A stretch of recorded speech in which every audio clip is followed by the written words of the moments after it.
नमस्कार, India real estate guide में आपका बहुत बहुत स्वागत है। और जैसा कि हमने पिछले हफ्ते आपसे कहा था कि हम इस हफ्ते से यानी आज से दक्षिण भारत के अपने सफर की शुरुआत करेंगे, तो जी हम आप पहुंचे हैं देश की सिलिकॉन वैली यानी कर्नाटक की राजधानी बेंगलुरु में। पिछले 10 सालों में यह IT रिवॉल्यूशन के बाद से इस शहर ने बहुत सारी तरक्की की है और उसमें एक बहुत बड़ा योगदान इसके रियल एस्टेट सेक्टर का भी है जो इसके साथ कदम ताल कर रहा है। पिछले 10 सालों में यहाँ के रियल एस्टेट सेक्टर की तस्वीर बदल गई है, चाहे वो कमर्शियल हो या फिर रेजिडेंशियल हो। तो आज हम बेंगलुरु के रियल एस्टेट मार्केट की बात करेंगे इसका इन डेप्थ एनालिसिस और यहाँ के कुछ इलाकों पर हमारा खास फोकस होगा। लेकिन उन सब बातों से पहले आइए एक नजर डालते हैं बेंगलुरु पर। कर्नाटक की राजधानी बेंगलुरु, कभी पेंशनरों का शहर कहलाने वाला बेंगलुरु आज देश का दूसरा सबसे तेजी से बढ़ने वाला शहर है। हालांकि आज बेंगलुरु की जो तस्वीर हम देखते हैं वो पिछले 10 सालों में ही उभरी है। सन 2000 में IT इंडस्ट्री के आने के बाद से यहाँ की आबादी में तेजी से बढ़ोतरी हुई है और आज ये देश का 5वां सबसे ज्यादा आबादी वाला शहर बन चुका है। 1980 में my memory serves me right, हमारे बेंगलोर की पॉपुलेशन 2.5 मिलियन स्क्वायर फीट थी। 2001 में जो है ये 4 मिलियन के आसपास हो गई और 2011 के अंदर में ये बढ़ के जो है आज 8.5 to 9 मिलियन हो गई है। इस तरह की जो फिनोमिनल ग्रोथ जो है शायद भी किसी सिटी की हुई हो।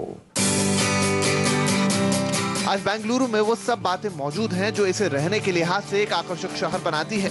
बेंगलुरु को ग्रीन सिटी भी कहा जाता है क्योंकि शहर का शायद ही कोई हिस्सा ऐसा हो जहां पर पेड़ देखने को ना मिले और यही कारण है कि बेंगलुरु का मौसम भी बड़ा शानदार है। बेंगलोर शहर की बहुत बड़ी खूबी क्या है, उसका क्लाइमेट, वेदर।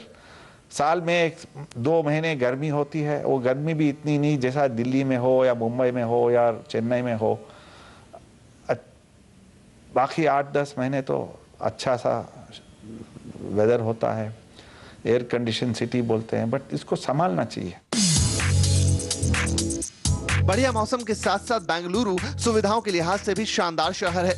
यहाँ पर IIM और इंडियन इंस्टीट्यूट ऑफ साइंस जैसे एजुकेशन इंस्टीट्यूट्स मौजूद हैं, तो अच्छे हॉस्पिटल्स की भी यहाँ कमी नहीं है। इसके अलावा शॉपिंग के लिए शहर में छोटे बड़े 100 से ज्यादा मॉल मौजूद हैं।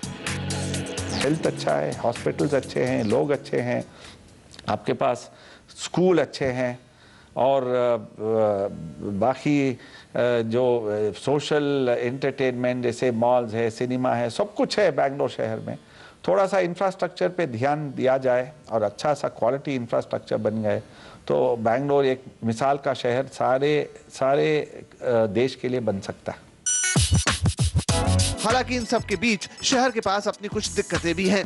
आबादी बढ़ने के साथ ही शहर के क्षेत्रफल में भी तेजी से विकास हुआ है और ये चारों दिशाओं में फैल रहा है। लेकिन इस बढ़ती आबादी का दबाव अब शहर के इंफ्रास्ट्रक्चर पर महसूस होने लगा है। जिस तरीके की अनप्रेसिडेंटेड ग्रोथ आई सिटी के अंदर, उसके हिसाब से जो पॉपुलेशन तैयार हुई, आज वहाँ पे बड़े बड़े चैलेंजेस आ गए। तो काफ़ी इनकन्वीनियंट सिटी इस वक्त अगर बोल दीजिए तो लाइक जैसे मुंबई बोला जाता है कि जहाँ जो काफ़ी डिफ़िकल्ट सिटीज़ है, तो बेंगलोर भी इस तरीके से डिफ़िकल्ट सिटी का एक रूप बन के आ गई है। हालांकि शहर के इंफ्रास्ट्रक्चर पर काम हो रहा है लेकिन उसकी अपनी रफ्तार है। इस बीच शहर के यातायात को सुधारने के लिए मेट्रो का पहला चरण पूरी तरह से फंक्शनल हो चुका है। आगे भी शहर को बेहतर बनाने के लिए कई छोटी बड़ी योजनाएं बनकर तैयार हैं। अगर वक्त पर इन पर अमल हो जाता है तो आगे चलकर बेंगलुरु की और बेहतर तस्वीर देखने को मिल सकती है। तो ये आपने देखी कर्नाटक की राजधानी बेंगलुरु और जैसा हमने आपसे कहा कि इसका चेहरा IT रिवॉल्यूशन के बाद काफी बदल गया है। बहुत बड़ी जनसंख्या माइग्रेशन दूसरे शहरों से यहाँ पर हुआ है और बड़ी तादाद में लोग इस शहर में आए हैं पिछले 10 साल के अंदर। तो वो कौन सी बातें हैं जो इस शहर को चलाती है? शायद सबसे बड़ा ग्रोथ इंजन यहाँ का IT ही कहा जा सकता है। तो आइए एक नजर डालते हैं इस शहर को फ्यूल देने वाली, चलाने वाली ग्रोथ इंजन पर।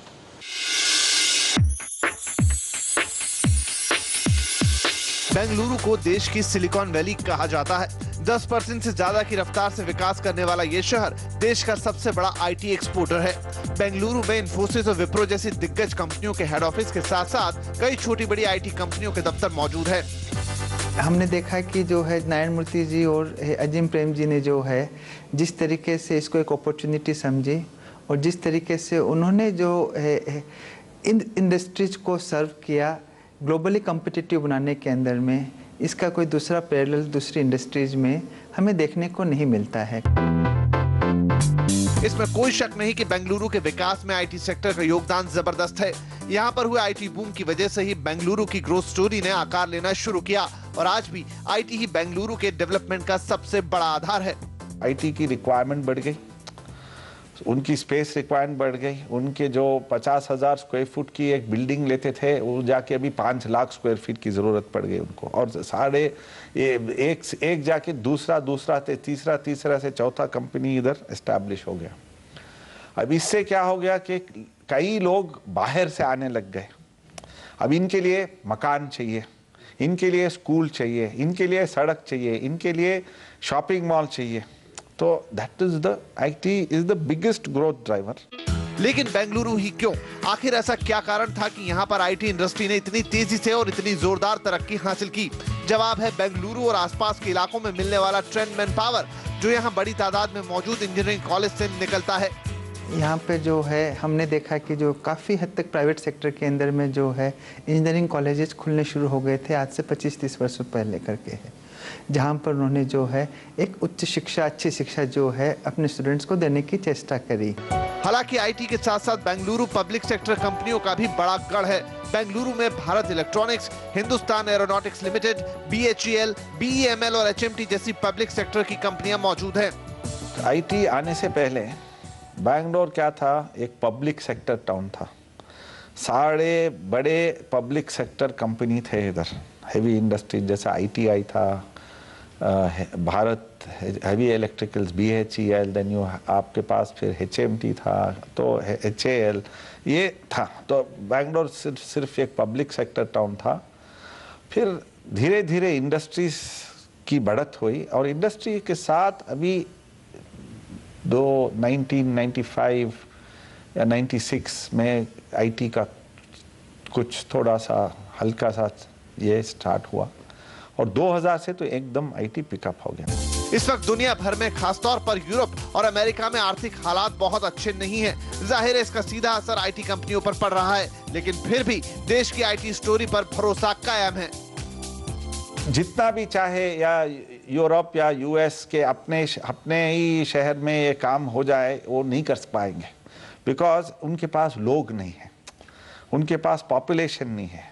और अंग्रेजी एक बड़ी चीज़ है जो चीज़ हमारे पास एटलीस्ट इंडिया में है, वो चाइना में नहीं हो सकता। बहरहाल आईटी इंडस्ट्री भले ही मुश्किल में ना हो, लेकिन ये उसके लिए बहुत अच्छा वक्त तो नहीं कहा जा सकता है। और जाहिर है बेंगलुरु की सेहत भी आईटी इंडस्ट्री के साथ जुड़ी हुई है। बेंगलुरु के साथ साथ यहाँ के प्रॉपर्टी मार्केट ने भी तेजी के साथ तरक्की की है और यही कारण है कि एक वक्त जब इस शहर में सिर्फ छोटे घर या बंगले ही नजर आते थे, आज हाई राइज तेजी से बढ़ रही हैं। और इतना ही नहीं, देश के कई बड़े डेवलपर्स अब आकर बेंगलुरु के अंदर काम कर रहे हैं। तो आइए एक नजर डालते हैं बेंगलुरु के प्रॉपर्टी मार्केट पर। पिछले करीब एक दशक में बेंगलुरु के साथ साथ यहाँ के रियल एस्टेट मार्केट ने भी अच्छी खासी तरक्की की है। एक ऐसे शहर में जहाँ की प्लॉट लेकर घर बनाने का ही चलन था, बड़ी बड़ी इमारतें नजर आने लगी है। आबादी में तेज बढ़ोतरी के चलते बेंगलुरु में रियल एस्टेट की डिमांड ने भी तेजी से जोर पकड़ा और अब भी जारी है। बेंगलुरु के डेवलपर्स ने भी इस मौके का बेहतर तरीके से इस्तेमाल करने की कोशिश की है। एक तो बेंगलुरु की डिमांड जो है स्टेबल है, एक उतनी इन्वेस्टर ड्रिवन नहीं है। तीसरी जो है यहाँ के प्राइसेस जो है रिलेटिवली स्पीकिंग यहाँ से कम, जहाँ ग्रोथ हुई और उनके अगर पर स्क्वायर फीट प्राइस देखते हैं उसके मुकाबले कम है। क्वालिटी ऑफ डेवलपमेंट अच्छा है। जहाँ तक एग्जीक्यूशन का ट्रैक रिकॉर्ड है, कहीं कुछ इधर उधर जरूर भूल हुई होगी, लेकिन जो है ऑन बैलेंस डिलीवरी हो जाती है। लीगल इश्यूज उतने नहीं आते हैं कर है। तो एक जो हमारे हाथ में जो एक मैक्रो एनवायरनमेंट जितना कंट्रोलेबल था, वहाँ पर हमने एक अच्छी सर्विस हमारे कस्टमर्स को देने की चेष्टा करी है। इस वक्त बेंगलुरु के कई इलाकों में तेजी से कंस्ट्रक्शन का काम हो रहा है। यहाँ के लोकल डेवलपर्स के अलावा यहाँ पर DLF, गोदरेज और बी रहेजा जैसी कंपनियां भी काम कर रही हैं। बेंगलुरु में वैसे तो हर सेगमेंट में घरों के लिए अच्छी डिमांड है, लेकिन ज्यादातर डेवलपर्स यहाँ की अच्छी कमाई वाली मिडिल क्लास को ध्यान में रखकर ही घर बनाते हैं। नॉर्मली जो है 3 बेडरूम अपार्टमेंट को प्रीफर करते हैं, जो आज एक फैमिली इनकम को लेकर, जहां पर अगर 20-25 लाख की एक फैमिली इनकम हो और जो डाटा पॉइंट्स हमारे पास में हाउसिंग फाइनेंस कंपनी से आ रहे हैं कि उनकी अफोर्डेबिलिटी 4 से 5 ईयरली जो इनकम है वहाँ तक के अंदर में एक बहुत अच्छा माना जाता है, वैसे लोग जो हैं आज 80 लाख से 1 करोड़ के जो घर जो है आसानी से खरीद पा रहे हैं। और वही जो है ए ग्रेड के डेवलपर ज़्यादा बना रहे हैं और उन्हीं का जो ज़्यादा जो है डिमांड आज की तारीख में है। इधर बेंगलुरु में डेवलप हो रहे नए इलाकों में 40 से 50 लाख रुपए के सेगमेंट में भी काफी घर बन रहे हैं, जिनके खरीदारों की भी कमी नहीं है। सिटी का एक अच्छा सा प्रोफाइल है। अपार्टमेंट मार्केट्स जो हैं वो आपके 3,000 से 4,500 रुपये के रेट के अंदर आपको मिलते हैं और ऑल अराउंड आपको मिलेंगे। आपको इलेक्ट्रॉनिक सिटी में भी मिल जाएंगे, आपको शाहजहाँपुर रोड पे भी मिल जाएंगे, आपको वाइटफील्ड के रीजन पे भी मिल जाएंगे। बेंगलुरु के रियल एस्टेट मार्केट की अच्छी बात यह है कि यहाँ पर ज्यादातर एंड यूजर्स ही घर खरीदते हैं और बिल्डर्स भी छोटी अवधि के निवेशकों से दूर रहना ही पसंद करते हैं। मार्केट जब एंड यूजर है वो हेल्थी मार्केट है। अभी जैसा आप स्पेकुलेटिव मार्केट हो गया तो उसमें तकलीफ होती है। बहुत सारे इन्वेस्टर लोग आ गए कि भाई आज पैसा लगा देंगे, 6 महीने में भाव बढ़ेगा, पैसा निकाल के ले जाएंगे। अब इस तरीके से कस्टमर को हम इनकरेज करेंगे तो बिल्डर को भी तकलीफ है और मार्केट को भी तकलीफ है, बिकॉज वो सही मायने में हमारे को डिमांड समझ में नहीं आती। बेंगलुरु में अब तक तो रियल एस्टेट मार्केट काफी संतुलित रहा है, लेकिन बाहरी इलाकों में ऊंचे भाव पर लॉन्च हुए कुछ प्रोजेक्ट ने जानकारों को चौकन्ना किया है। हाई एंड पे 7,000-8,000 रुपये का जो रेट कोट करने की कोशिश करी गई पेरिफेरल एरियाज़ में, जबकि विद इन द सिटी से चीपर प्रॉपर्टी प्राइसेस अवेलेबल हैं। सराउंडिंग्स भी वो सपोर्टिव नहीं है, डेमोग्राफिक भी वो सपोर्टिव नहीं है, तो थोड़ा बहुत स्पेकुलेटिव कुछ रीजन्स में दिख रहे हैं।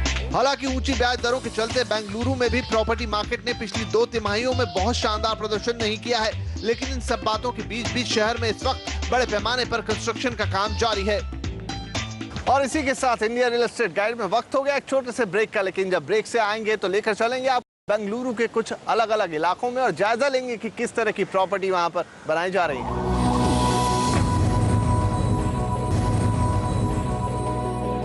ब्रेक के बाद इंडिया रियल एस्टेट गाइड में आपका एक बार फिर स्वागत है, जहां पर आज हम मौजूद हैं कर्नाटक की राजधानी बेंगलुरु में और बात कर रहे हैं इसके प्रॉपर्टी मार्केट की। अब हम बात करेंगे इसके अलग अलग इलाकों की। बेंगलोर एक सर्कुलर सिटी है जिसे आप ईस्ट, वेस्ट और नॉर्थ साउथ में बांट सकते हैं। तो शुरुआत करते हैं इसके नॉर्थ और नॉर्थ ईस्ट इलाकों से, जहां पर हेबल जैसे इलाकों में बहुत तेजी के साथ डेवलपमेंट पिछले कुछ वक्त में देखा गया। तो आइए एक नजर डालते हैं इन इलाकों पर। इस वक्त बेंगलुरु के उत्तरी और उत्तर पूर्वी इलाकों में तेजी से डेवलपमेंट हो रहा है। खासतौर पर देवनहल्ली में नया एयरपोर्ट बनने के बाद इन इलाकों में इंफ्रास्ट्रक्चर पर तेजी से काम चल रहा है। यही कारण है कि इन इलाकों में बड़े पैमाने पर हाउसिंग प्रोजेक्ट बन रहे हैं। सबसे अधिक ग्रोथ पिछले 10-15 साल में यहाँ पर हुई कर है। आउटर रिंग रोड जो है जो हेबल तक जाता है कर है। अब ग्रेजुअली क्योंकि एयरपोर्ट जो है फंक्शनल हो गया है, एयरपोर्ट की कैपेसिटी जो है दुगुनी हो रही है। इंफ्रास्ट्रक्चर रिलेटेड इन्वेस्टमेंट्स जो हैं नॉर्थ में रिलेटिवली ज़्यादा हो रहे हैं कर है, तो उसका लाभ धीरे धीरे नॉर्थ में मिलना शुरू हो गया है। इन्हीं सब बातों के चलते हेबल जैसे नए इलाके तेजी से उभर रहे हैं। ये इलाके हालांकि अब तक ज्यादा विकसित नहीं थे, लेकिन नए एयरपोर्ट से अपनी नजदीकी के चलते इनका महत्व बढ़ गया है और यहाँ कुछ IT कंपनियां भी पहुंच चुकी हैं। हाई ग्रोथ एरिया है इस Hebbal area, Bangalore north. But Bangalore north में जब कहता हूँ, जैसा आपका हेब्बाल एरिया तक तो बिकॉज उधर टेक्नोलॉजी पार्क्स आ गए हैं तो उधर भी अच्छा डिमांड है। हेब्बल एक जैसा है, एक लोकेशन डेवलप हो रहा है कि आप एयरपोर्ट से भी कन्वीनियंस है, सिटी से भी ओके है, और वाइट फील्ड से हालांकि इतना पास में नहीं है कि आप हेब्बल में रह करके वाइट फील्ड पे चले जाएं, लेकिन उसके बावजूद भी हेब्बल में भी कुछ एक IT के क्लस्टर्स आ गए हैं जहाँ पे मान्यता पार्क है। तो कुछ एक IT क्लस्टर्स हैं जिसको कैटर करते हुए हेब्बल करके एक जगह भी आपकी डेवलप हो रही है। वहीं उत्तर पूर्व में व्हाइटफील्ड जैसे इलाके अब डेवलप हो चुके हैं, जहां पिछले 5 से 7 सालों में प्रॉपर्टी का भाव 3 गुना चढ़ चुका है। IT सेक्टर में काम करने वाले ज्यादातर लोगों की पसंद बन चुके व्हाइटफील्ड में भी कई प्रोजेक्ट इस वक्त बन रहे हैं। व्हाइटफील्ड एक जमाने में 1980s में आपको ज़मीन मिलती थी उधर 15 रुपया 20 रुपया स्क्वायर फुट में।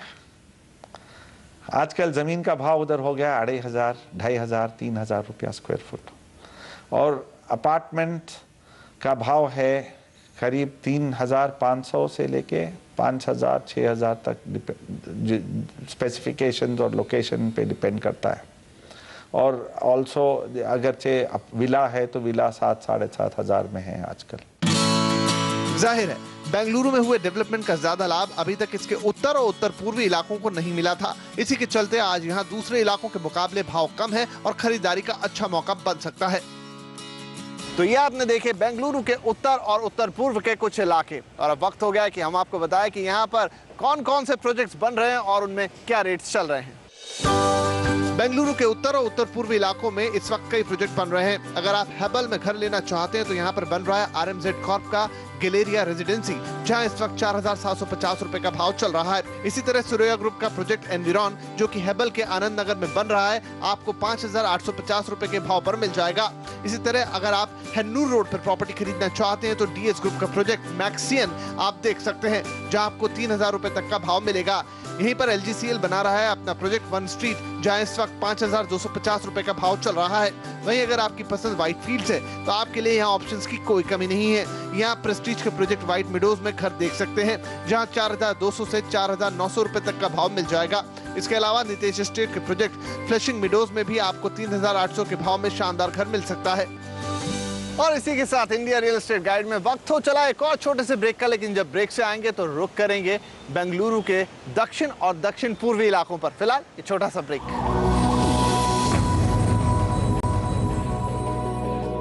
ब्रेक के बाद इंडिया रियल एस्टेट गाइड में आपका एक बार फिर स्वागत है। ब्रेक से पहले हमने बात की बेंगलुरु के उत्तर और उत्तर पूर्वी इलाकों की, और अब हम रुक करेंगे दक्षिण का, जो कि बेंगलोर के बेहतरीन इलाकों में आता है और यहाँ पर काफ़ी ज़्यादा प्रॉपर्टी की डिमांड भी रहती है। तो आइए एक नज़र डालते हैं बेंगलुरु के दक्षिण और दक्षिण पूर्वी इलाकों में, जहाँ पर व्हाइट फील्ड और इलेक्ट्रॉनिक सिटी जैसे इलाके मौजूद हैं। बेंगलुरु में हुए IT बूम का सबसे ज्यादा फायदा इसके दक्षिणी इलाकों को मिला, जहां इलेक्ट्रॉनिक सिटी बनने के बाद कमर्शियल और रेजिडेंशियल हर तरह के रियल एस्टेट की डिमांड ने अच्छा जोर पकड़ा। अब ये इलाके काफी हद तक बस चुके हैं, लेकिन आज भी यहाँ पर प्रॉपर्टी की अच्छी खासी डिमांड मौजूद है। बैंगलोर साउथ जैसा बनरघट्टा रोड, कनकपुरा रोड, इधर भी काफ़ी डिमांड है, क्योंकि उधर भी इंडस्ट्री, IT और लोकल पॉपुलेशन भी काफ़ी है उधर। तो ऑल राउंड तो डेवलपमेंट है। ये जो IT की ड्रिवन जो डेस्टिनेशंस थी उसी के आजू बाजू में थी। तो अगर आप देखिए इलेक्ट्रॉनिक सिटी की वजह से जो आउटर रिंग रोड और दूसरे रीजन्स बने, बनरघट्टा का रीजन्स बन के डेवलप्ड हुआ, तो इसके बाद वाइट फील्ड का जो सेक्शंस है तो उसके आजू बाजू में एक बड़े क्लस्टर्स बन के तैयार हो गए। लेकिन अभी भी यहाँ के कुछ इलाकों में आपको कई नए प्रोजेक्ट मिल जाएंगे। उनमें से एक है सरजापुर रोड, जहाँ आपको 4000 से लेकर 8000 रुपए के भाव वाले हर सेगमेंट के प्रोजेक्ट मिलेंगे। आज सबसे ज़्यादा पोलराइजेशन अगर मार्केट में देख लीजिए तो आपको सरजापुर रोड के ऊपर दिखेगा, क्योंकि कारण ये एक इन बिटवीन एरियाज आ जाता है। एक तरफ आपका इलेक्ट्रॉनिक सिटी बनरघट्टा और दूसरी तरफ आपका वाइट फील्ड। इसी तरह का एक और इलाका है नाइस रोड, जहां पर इस वक्त जबरदस्त डेवलपमेंट हो रहा है। बनरघट्टा से इलेक्ट्रॉनिक सिटी के बीच आपको यहां पर कई प्रोजेक्ट बनते नजर आएंगे। नाइस रोड का भी एक डेवलपमेंट हुआ, जिसने इलेक्ट्रॉनिक सिटी बनरघट्टा और इसके बीच में जो लिंकेजेस तैयार की, तो उस हिसाब से वो भी एक रीजन्स बन के आएगा। जाहिर है बड़े पैमाने पर डेवलपमेंट देख चुके बेंगलुरु के दक्षिण और दक्षिण पूर्व के इलाकों में अब भी काफी प्रोजेक्ट बन रहे हैं। हालांकि यहाँ शहर के उत्तरी हिस्से के मुकाबले कीमतें ऊंची हैं। तो ये आपने देखे बेंगलुरु के दक्षिण और दक्षिण पूर्वी इलाके, और आइए अब आपको बताते हैं यहाँ पर बन रहे कुछ बेहतरीन प्रोजेक्ट्स और उनमें चल रहे रेट्स। बेंगलुरु के दक्षिण और दक्षिण पूर्व के इलाकों में काफी डेवलपमेंट हो चुका है और यहाँ के दूसरे इलाकों के मुकाबले भाव थोड़े ज्यादा हैं। लेकिन अगर आपका यहीं पर घर लेना चाहते हैं तो हमारे पास आपके लिए ऑप्शन मौजूद है। अगर आप बनरघट्टा में प्रॉपर्टी लेना चाहते हैं तो यहाँ SJR ग्रुप बना रहा है अपना प्रोजेक्ट लग्जूरिया, जहां आपको 4,000 रुपए का भाव मिल जाएगा। तो यहीं पर आपको मिलेगा नीतीश एस्टेट का प्रोजेक्ट हाइट पार्क, जहां इस वक्त 4,000 से 4,500 रुपए का भाव चल रहा है। इसी तरह अगर आप इलेक्ट्रॉनिक सिटी इलाके में घर लेना चाहते हैं तो आपके लिए यहाँ ढेरों ऑप्शंस हैं। इनमें अजमेरा ग्रुप का प्रोजेक्ट इन्फिनिटी बनकर तैयार है, जहां आपको 4,000 रुपए तक का भाव मिल सकता है। इलेक्ट्रॉनिक सिटी में ही आप देख सकते हैं इसके प्रोजेक्ट का एस्टर, जहां 3,000 रुपए का भाव चल रहा है। इसी तरह अगर सरजापुर रोड आपकी पसंद है तो आपके लिए यहाँ भी ऑप्शंस की कमी नहीं है। यहाँ शोभा डेवलपर्स बना रहा है अपना प्रोजेक्ट शोभा क्लासिक, जिसमें आपको 5,000 रुपए का भाव मिल जाएगा। यहीं पर आदर्श ग्रुप बना रहा है अपना प्रोजेक्ट पाम रिट्रीट, जहां आपको 3,500 रुपए का भाव मिलेगा। और इसी के साथ इंडिया रियल एस्टेट गाइड में इस हफ्ते आपसे विदा लेने का वक्त आ गया, लेकिन बेंगलुरु का सफर अभी खत्म नहीं हुआ है। अगले हफ्ते हम बेंगलुरु के कुछ और नए इलाकों की खोजबीन करेंगे, देंगे आपको वहां पर कुछ शानदार प्रॉपर्टी ऑप्शंस, क्योंकि हम चाहते हैं आपको मिले वक्त से पहले और किस्मत से ज्यादा। और यही है सीएनबीसी आवाज की टैगलाइन। तो देखते रहिए सीएनबीसी आवाज। अगले हफ्ते आपसे फिर होगी मुलाकात, तब तक के लिए नमस्कार।